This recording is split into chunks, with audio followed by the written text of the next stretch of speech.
Hai sahabat berburu, one shoot one kill dimanapun Anda berada. Bertemu kembali dalam acara kita yaitu Kawan Sehobi. Nah, dalam kesempatan kali ini kita akan mencoba bagaimana sih cara untuk memasang, menstel dan juga cara penggunaan dari teleskop Discovery OPT HS6-24x50 SF ini. Nah, jangan kemana-mana, kita simak video ini sampai habis. Yuk, mari. Nah, kita tengok dulu di bagian depannya. Kita mulai dari depan nanti sampai belakang ini. Kita tengok dulu. Ini dia bagian depannya. Di sini ada sarang lebahnya di sini, model sarang lebahnya. Nah, ini untuk mengatur mungkin perlindungan dari kacanya dan juga pengaturan cahayanya mungkin. Jadi ini bagian ini tidak usah kita ganggu tidak ganggu, biar aja di sini, tidak usah kita lepaskan. Kemudian ini ada banyak baut di sini. Ini juga sama. Baut-baut yang banyak ini tidak usah kita otak-atik, tidak usah kita pernah coba untuk membukanya karena ini sangat berbahaya. Di sini tertulis screw is a cover of shock proof. Do not remove it. Nah, ini dia tulisannya di sini. Lebih kurang artinya jangan pindahkan baut-baut ini, mur-mur ini, karena ini adalah tempat anti shockproofnya gitu ya. Kenapa demikian? Karena di sini teleskop ini sudah tertulis ini shockproof atau tahan getaran, kemudian waterproof, sudah anti tahan getar dia. Kemudian yang terpenting itu adalah teleskop ini sudah diisi dengan nitrogen. Apa yang nitrogen itu? Nah, lebih kurang sederhana itu nitrogen itu gunanya untuk membuat anti kabutnya, karena teleskop ini sudah anti kabut. Jadi kalau misalnya kita tiupkan napas kita seperti ini, maka dia otomatis secara cepatnya akan menghilangkan kabut yang tertempel di sini. Nah, seperti itu dia. Jadi jangan dilepaskan ini karena itu sangat berbahaya. Tidak usah dilepaskan, nanti berbahaya nanti kalau misalnya dilepaskan. Ya. Kemudian di sini tertulis waterproof. Walaupun teleskop ini sudah tertulis waterproof, bukan berarti kita harus merendamnya ke sungai gitu ya, ke dalam air gitu ya. Tidak perlu kita memandikannya dalam sungai, kurang kerjaan sekali gitu ya. Nah, jadi tidak usah kita mandikan, tidak usah kita apakan. Cukup di sini waterproof ini tahan air, maksudnya itu dalam misalnya keadaan kita berburu, dalam keadaan gerimis ataupun hujan gitu, kita dalam keadaan pulang hujan gitu kan. Jadi kita tidak perlu khawatir karena ini sudah waterproof, cukup kita lap saja ya gitu ya. Jadi bukan berarti kita harus memandikannya, kalau misalnya kotor harus kita mandikan, bukan seperti itu ya, cukup dilap saja. Nah, seperti itu dia. Ini dia bagian depannya. Bagian depan ini sudah cukup aman dia, jadi tidak perlu dirubah-rubah lagi. Nah, seperti ini dia penampilannya bagian depan. Kita putar-putar. Nah, ini. Kemudian mundur ke belakang. Ini dia. Ada 3 buah bentuk roda ya. Saya kemarin sebelum mengenal teleskop ini juga bertanya-tanya saya, apa gunanya 3 roda ini gitu ya. Di bagian teleskop, bagian teropong ini ada 3 seperti ini, apa sih gunanya gitu ya. Nah, setelah kita otak-atik rupanya kita paham juga jadinya. Nanti saya sebutkan apanya. Cuman sebelum itu kita mulai dari sinilah. Nah, ini kalau yang sebelah sini ini untuk mengatur kiri dan kanannya ketika kita ingin zeroing atau mengatur titik jatuhnya peluru, atau zeroing atau mengatur peluru jatuh nanti ya untuk menembak, untuk pas di tataran dia titik tengahnya gitu ya. Ini pertama, cara membukanya itu ditarik dulu dia ke samping, tarik dia baru bisa diputar dia, baik itu di kiri, bunyi 1 klik seperti itu, terus seperti ini ya. Nah, ada terdengar suara kliknya gitu, seperti itu ya penggunaannya. Baru setelah kita atur, udah dapat kita posisi yang kita inginkan, baru kita tutup kembali, tahan kembali seperti itu ya. Kemudian dalam penggunaan teleskop ini ada juga saya mendapatkan ataupun curhatan dari pengguna teleskop ini. Dia mengatakan bahwasanya dalam zeroing itu, pengaturan peluru itu, misalnya dia peluru itu jatuhnya sebelah kanan, kita kan pengennya fokus ke tengah-tengah tuh, berarti kita harus menggeser peluru mengatur teleskop ini ke kiri supaya jatuhnya ke tengah, itu sesuai dengan kebutuhan gitu ya. Tapi tidak bisa gitu, diputar-putar ke kiri gitu, ini diputar-putar ke kiri gitu, tidak mau muter lagi, dia mentok, dia jatuh peluru itu tak mau pas tengah-tengah itu. dah mentok ke arah ke kiri, tak mau juga dia pas jatuh mentok ke kiri. Itu kira-kira bagaimana? Nah, solusi yang pertama itu kemungkinan. Nah, letak daripada teropong itu kurang pas gitu. Agak sedikit ada kemiringan nih ya. Ini bisa kita geser-geser, baik itu ke atas, maju ke depan, maupun kita geser di belakang. Tinggal kita geser-geser aja. Kemungkinan itu mudah-mudahan bisa membantu. Bisa kembali ke fokus titik tengah-tengahnya. Ya, seperti itu ya. Kemudian, kemungkinan yang kedua, yaitu peredamnya di bagian ujung ini. Nih, peredam bagian ujungnya ini. Peredam ini, walaupun fungsi ataupun tujuannya adalah meredam suara ketika peluru itu lewat, menghilangi atau mengurangi suara ledakan itu, fungsi dari peredam ini, tapi dia sangat mempengaruhi juga terhadap pergerakan peluru yang nanti akan keluar. Seperti itu dia. Pokoknya panjang nanti ceritanya itu. Jadi sebelum kita menggunakan peredam, atau kita misalnya baru beli peredam, itu harus kita setel dulu dia. Kita harus setel dulu, jangan asal pasang gunakan. Bukan seperti itu ya, peredam bukan seperti itu dia. Pasang gunakan bukan seperti itu dia, tapi kita harus setel dulu. Nah, setelnya ini nanti panjang ceritanya, ada nanti episode selanjutnya, ada episode tersendirinya, atau mungkin cari di YouTube, di channel-channel lain, cara mengatur atau meset peredam ini. Ya, seperti itu dia. Kalau misalnya sulit untuk mengaturnya, lepas aja dulu nih. Peredam ini lepas aja dulu. Ya, kita lepas ya peredam ini, biar dia dalam keadaan kosong, tanpa peredam, terbuka dia. Baru kita tes kembali menembaknya ke papan sasaran kita. Ya, jadi biarkan dia dalam keadaan kosong dulu. Jangan tanpa peredam gitu ya. Seperti itu dia. Begitu juga yang ini namanya turret namanya, turret. Fungsinya hampir sama juga seperti yang di samping ini. Ini untuk atas dan bawah jatuhnya peluru itu. Nanti kita akan tunjukkan ke bagian zeroing nanti ya. Bagaimana cara apanya. Cara penggunaannya juga sama. Ini tarik dulu, baru bisa kita putar ke atas ke dia ataupun ke bawah. Sesuai panduan yang ada tulisan ini. Ada U dan D. U ini artinya up dan D ini artinya down. U ini bagian atas dan D ini bagian bawah nih ya. Nah, teleskop ini tertulis ini 1 klik 1/8 MOA. Nah, ini 1/8 MOA ini saya kurang paham juga dia apa gunanya itu. Yang jelas kita putar aja sesuai dengan jatuhnya peluru itu nanti ya. Secara rumus sebenarnya ada di dalam Google itu, dalam apa tuh banyak share itu. Cuma saya kurang paham penggunaan 1/8 MOA, ada lagi yang 1 klik 1/4 MOA, dan ada juga 1 klik 1 MOA, ada juga seperti itu ya. Jadi kadang saya kurang paham penggunaan MOA ini. Nah, kemudian ini untuk jarak fokus, untuk memfokuskan ya. Kalau ini tidak ada bisa kita tarik, cuma langsung kita putar-putar aja. Ini tujuannya untuk memfokuskan. Difokuskan untuk apa? Nah, misalnya kita ingin menzoom, di sini letak zoomnya. Kalau kita ingin menzoom, kalau kita zoom itu nanti akan blur di tampilannya. Kalau dia blur, maka kita akan perbagus, kita perhalus atau kita percerah tampilannya itu menggunakan ini dia. Tinggal kita putar ke bawah maupun ke atas gitu ya. Nah, lebih kurang seperti itu dia. Kemudian ini ada tonggaknya atau mountingnya. Kalau bahasa kerennya mounting, kalau bahasa kitanya mungkin tonggaknya ya, untuk meletakkan teleskop itu. Di sini boardnya gitu ya. Di sini adalah apanya?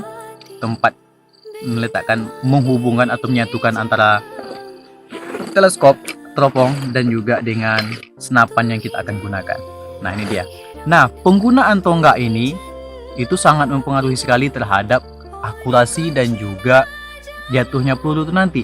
Jadi penggunaan mounting ini ataupun cagaknya ini ataupun tonggak ini harus diperhatikan betul dia. Ya, saya kemarin sempat pusing juga mengatur ini. Saya kira sama aja gitu ya, karena saya kemarin tidak jumpa dengan ini, tidak melihat titik di sini ya. Ada sini ada kelebihan ini ya. Jadi sehingga ini saya buat di belakang dan ini saya buat di depan gitu kemarin. Sempat seperti itu. Akhirnya apa? pas saya atur di papan peluru itu, pas kelihatan nembak mengatur peluru itu, pas drawing itu sudah mentok putaran ini ke atas, tapi belum dapat juga akurasi lagi. Ya, sudah di-up-kan, dia jatuh peluru itu ke bawah, dia tak mau ke atas, dia udah up, udah mentok, nggak bisa diputar lagi, nggak bisa-bisa juga. Jadi terpikir saya kemarin, sempat saya ganjal kemarin karena saya belum tahu masalah menggunakan teleskop ini. Sempat saya ganjal depan nih, ganjal di sini. Saya kasih kain di sini kemarin, pengganjalnya. Malah peluru itu semakin turun dia, jatuh itu semakin turun dia, bukan naik ke atas, tapi malah jatuh ke turun dia, ya, makin ke bawah dia. Jadi agak sedikit keanehan gitu. Karena di sini ada sifat lensanya juga seperti itu ya, yang mungkin tidak perlu kita bahas di sini. Ada sifat lensa cembung, lensa cekung, dalam pelajaran fisika itu banyak sekali, jadi tidak apa. Mungkin kita tidak paham gitu masalah apa itu, apa lensa yang digunakan sini kita nggak tahu. Jadi saya waktu itu kemarin masih belum bisa mengatur gitu ya. Ternyata di sini ada berbeda di sini antara mounting belakang dengan mounting depan tuh ada yang berbeda di sini rupanya. Ya, ini rupanya ada titik seperti ini. Ini titik seperti ini. Ini gunanya untuk yang di belakang rupanya, yang di belakang. Di sini tertulis sini leveling position. Leveling position ini artinya lebih kurangnya bahasa kita adalah untuk mengatur ketinggian dari teleskop ini, mengatur tinggi, seberapa tinggi yang kita mau, nah gitu ya, seberapa tinggi kebutuhan yang kita butuhkan. Nah, ini sebenarnya leveling position ini. Jadi untuk mengatur letak apa ini, ketinggian apa itu, letaknya di belakang dia. Kalau untuk pemasangannya, mounting ini atau cagak ini lebih kurang seperti ini aja, model pemasangannya seperti ini sudah cukup nih, udah rapi ini ya. Mau digeserkan depan lagi boleh, ini juga boleh, geserkan belakang lagi tidak apa-apa, tapi rasa saya bagian seperti ini aja udah cukup ini ya. Kemudian di sini ini yang bisa kita putar-putar ini adalah zoomnya ya, zoomnya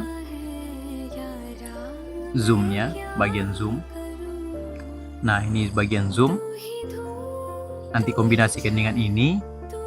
Zoom ini cukup lumayan keras dia, jadi kemungkinan kalau misalnya kita berburu itu terjatuh sulit untuk bergeser ini. Cukup keras, cukup agak susah untuk menggesernya, agak susahnya. Butuh tenaga ekstra kita untuk menggeserkannya. Begitu juga dengan ini. Turret ini ya, turret atas maupun turret samping kanan ini, kiri kanan ini juga sama dia. Ya, ini juga sama, agak sedikit keras dia. Ada juga keuntungannya dan juga ada kerugiannya. Kalau kerugiannya ya kita butuh tenaga untuk memutarkannya, tapi kalau keuntungannya tidak mudah untuk bergeser dia. Jadi sehingga kalau misalnya kita pergi ke hutan, melewati kita semak-semak itu tersenggol dia tidak mudah untuk berpindah ya, untuk bergeser. Juga begitu juga dengan zoom ini. Karena apa? Untuk menggeser ini kita perlu tarik dulu ke atas baru bisa berputar dia. Ya. Jadi sulit kemungkinan dia untuk bergeser, untuk berputar ya. Itu keuntungannya. Dan juga kita butuh tenaga yang kuat untuk memutarkannya. Ini harus digeser dulu baru bisa berputar dia. Kalau enggak digeser ke atas, tarik dulu ke atas sedikit, dia akan berputar dia. Itu dia keuntungannya ya. Kemudian kita geser lagi ke belakang. Ini tertulis di sini udah Ultra Slim Tunnel Vision. Saya kurang paham juga ini. Dan kemudian Big Eye Box gitu ya. Sudah seperti itu dia dari Discovery OPT ini. Lumayan bagus dia. Kemudian di sini ini ada sedikit lagi ini, sedikit aja. Ini lagi ini gunanya untuk pengguna mata yang minus maupun mata yang positif. Di sini dia gunanya. Ada mungkin orang yang matanya minus gitu kan, digunakan ini, diputar ini sesuai dengan keadaan matanya. Ataupun mata positif, mata yang rabun jauh, rabun dekat gitu ya, itu gunanya. Nah, ini dia, tinggal putar dia ini. Kemudian ini bagian tempat meletakkan mata. Nah, seperti itu dia ya. Kemudian teleskop seperti ini, kalau dalam keadaan kosong seperti ini, jangan tempelkan seperti ini dia. Jangan langsung tempel mata di sini. Kenapa demikian? Kalau kita tempel sini, pernah saya coba sama kemarin, karena saya masih belum paham menggunakan teleskop ini. Saya tempelkan mata di sini, tidak nampak benda itu, kecil dia. Teleskop ini terlihat kecil dia ya. Seakan-akan seperti gelap, kecil dia, seperti ngintip di lubang paku gitu ya, kecil, tidak bisa nampak. Rupanya harus dikasih jarak dulu, minimal 5 jari. Seperti ini, berjarak mata kita tuh. Jangan terlalu dekat dia ya. Minimal 5 jari seperti ini dia. Baru bisa kita nampak view itu luas. Cantik dia penampilannya tuh. Bagus dia. Enak kita tengok. Yang kita tengok di depan itu jernih. Mantap lah pokoknya dari apa ini ya. Kalau bisa lagi dikasih karet. Kalau misalnya susah untuk mencari jarak aman itu, mencari jarak fokus, jarak yang tepat sesuai dengan apa itu, kasih karet lagi ke sini. Kasih karet ini, karet teleskop namanya, itu sekitar ya 50.000 ke atas lah ya harganya. Tapi kalau enggak juga kasih pipa atau apalah gitu ya.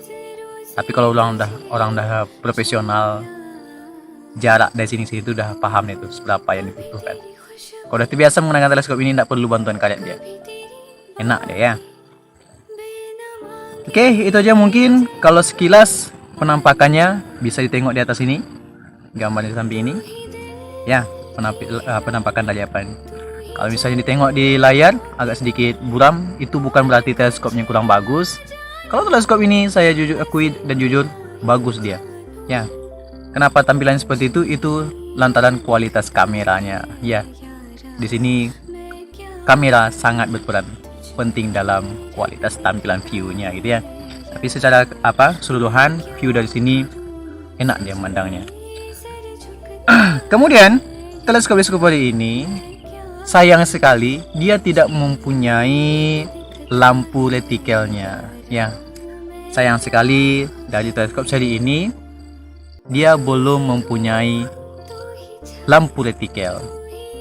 Apa itu lampu retikel? Lampu yang menyala, yang tanda panah seperti itu, tanda panah di dalam ini. Atau mungkin tengok aja di Google nanti, lampu retikel gitu ya. Belum ada di sini. Gunanya apa lampu retikel itu? Lampu retikel ini gunanya untuk berburu malam. Nah, bagi saya lampu retikel itu tidak terlalu pengaruh. Kenapa demikian? Karena ya kalau misalnya kita berburu malam, adapun retikel itu akan menghalangi mata kita. Loh, kok bisa kayak gitu? Karena buruan di sana, buruan di depan kita, tiba-tiba ada lampu di depan mata kita, tentu akan menghalangi pandangan kita, akan menyilaukan pandangan kita. Jadi rasa saya seri ini cocok lah, tidak ada gunanya juga untuk lampu retikel itu ya. Tidak masalah dia. Dan satu lagi kelemahan dari teleskop ini, beratnya lumayan dia. Beratnya lumayan beratnya nih. Ada sekitar mendekati 1 kilo dia beratnya. Lumayan deh ya. Lumayan berat dia. Sekitar 9 on lebih maksud saya. Saya pun belum nimbang lagi nih. Belum nimbang seberapa dia ya. Tapi menurut buku panduannya dari referensi itu ada 9 on lebih. Mendekati 1 kilo ya. Kalau untuk tingginya, tingginya 37,9 kalau nggak salah saya, 37,5 sekitar itulah ya, lebih 38 lah, lebih kurang seperti itu ya. Kalau di ukuran tangan saya panjang sekali. Kalau bagian kepala gitu ya, lumayan apa dia, tapi tidak masalah, it's okay, gagah sekali gitu ya. Pokoknya kalau misalnya dipasang di senapan ini cukup puas lah. Dipasang di senapan ini cukup mantap lah dia. Gagah betul ya, gagah bener gitu ya. Tidak ada rugian sih, cuman beratnya itu ya, beratnya itu. Ini jadinya nanti PCP ini beratnya 4 kilo tambah teropong sekitar 1 kilo. Jadi total semua itu hampir 5 kilo lebih kurang ya. Jadi kita membidik sasaran itu sudah mulai menggigil dia. Kita mendidik sasaran itu sudah mulai menggigil dia. Nah, seperti itu aja mungkin sedikit berbagi ilmu tentang bagaimana menstel, memasang teleskop, dan juga cara menggunakan teleskop itu sendiri ya. Mudah-mudahan tercerahkan dan terbantu bagi pemula ataupun yang akan membeli teleskop ataupun penasaran dengan teleskop gitu ya. Mudah-mudahan terbantukan dan tercerahkan apa sih gunanya gitu ya dari teleskop itu. Itu aja mungkin. Sampai ketemu lagi di episode selanjutnya. Salam satu hobi, salam satu laras. Bye bye. Sampai ketemu di episode selanjutnya. Bye bye.